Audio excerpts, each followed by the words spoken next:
Hi everyone. Today I'm going to demonstrate you on how to integrate the PU Checkout Pro SDK into your application.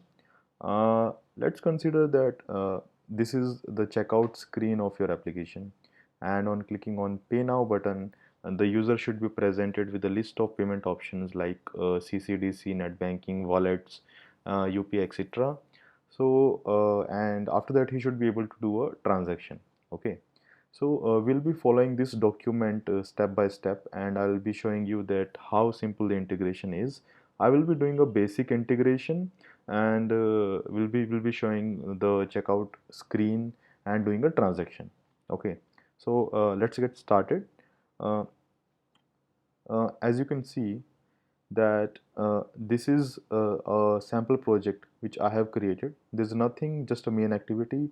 We'll be adding the integration code here, and let's open the document.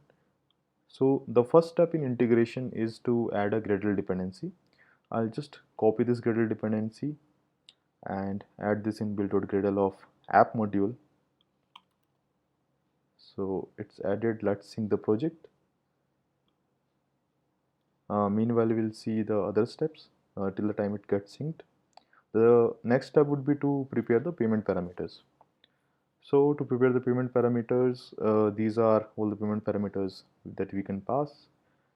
Let's copy it and let's add these payment parameters. So you need to pass the transaction amount.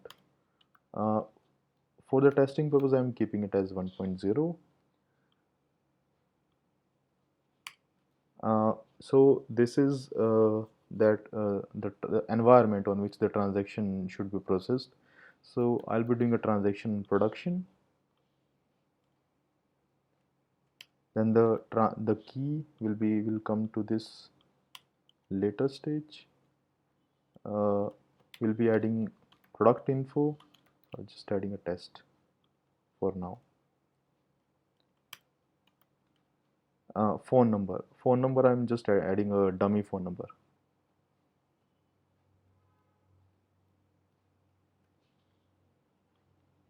So transaction ID should be unique for each transaction.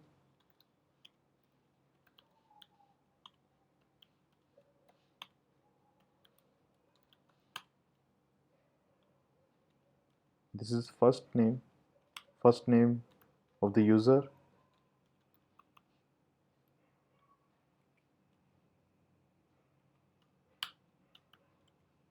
email ID of the user,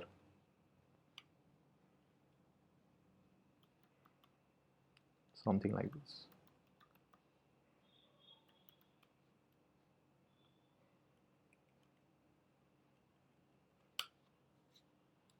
SURL and FURL. So these two are very important URLs. So SURL is actually a URL which is hit when the transaction is successful, and FURL is hit when the transaction is failed.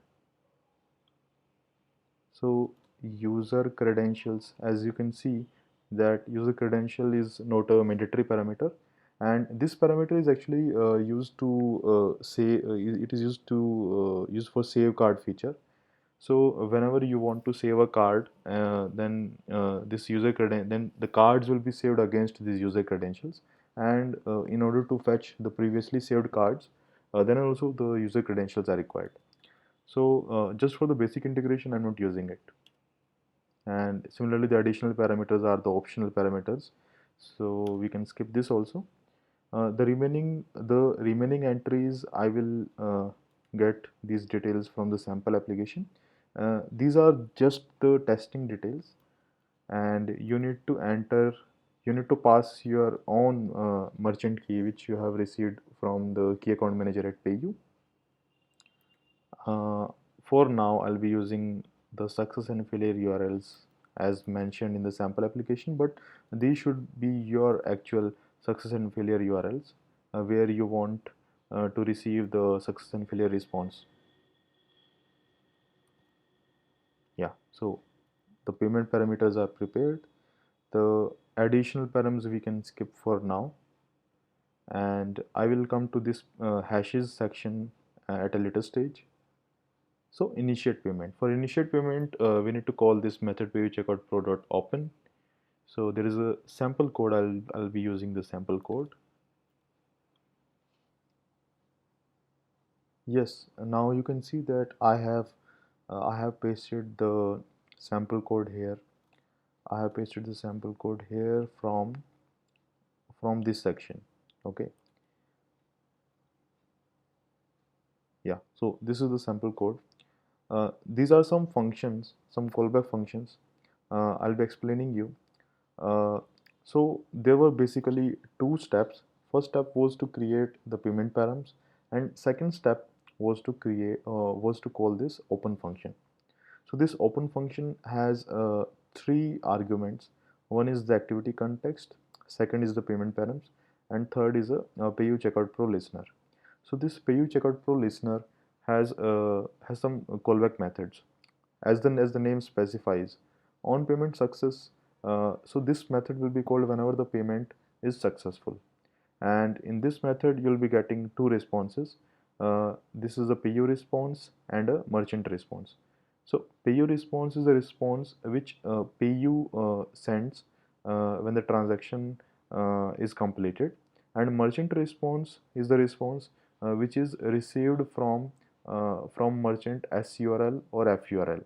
Okay, and similarly on payment failure, in this case the payer response and merchant response which I have mentioned earlier, and we have a payment cancel callback whenever the payment is cancelled due to back press. So in this case payment cancel will be called uh, whenever there is an error in the SDK, so this callback method will be called, and a generate hash callback method.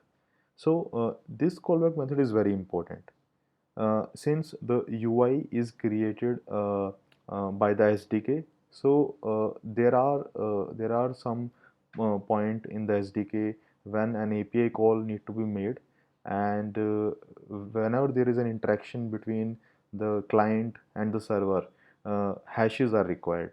So for those runtime hashes and the dynamic hashes, this method will be called generate hash, and in this method SDK will pass you the hash string with which you need to create a hash, and after creating the hash you need to pass the calculated hash back to the SDK.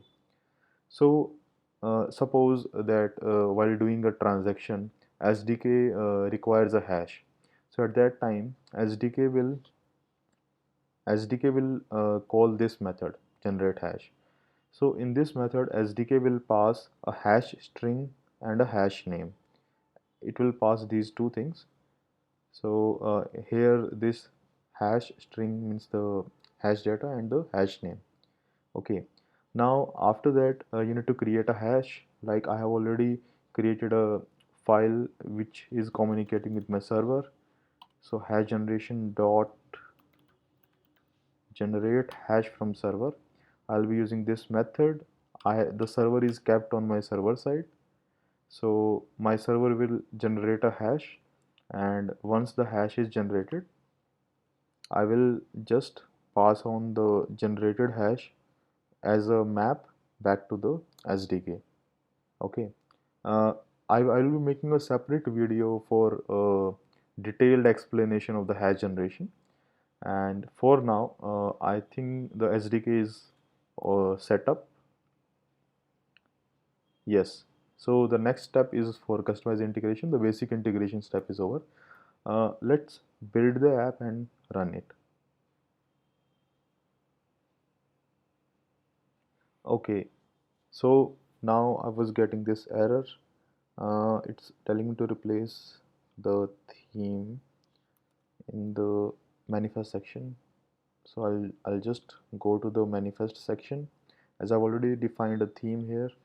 So I'll just add tools.replace, and now I'll build the app again.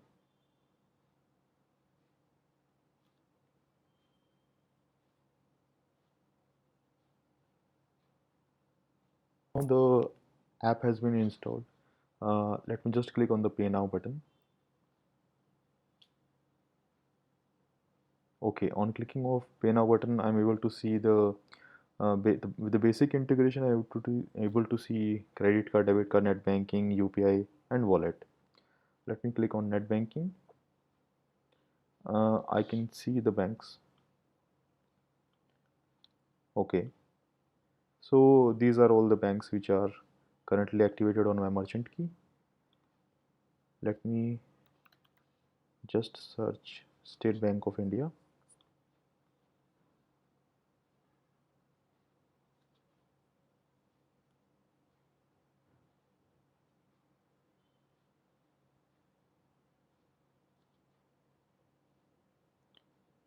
So I'll be just filling this transaction.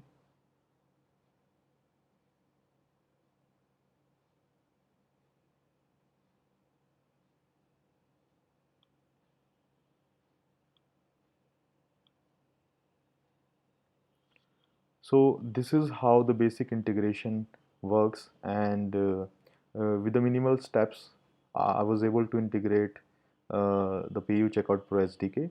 We'll be doing another video uh, detailing of the hash generation process. Uh, yeah, thanks for watching.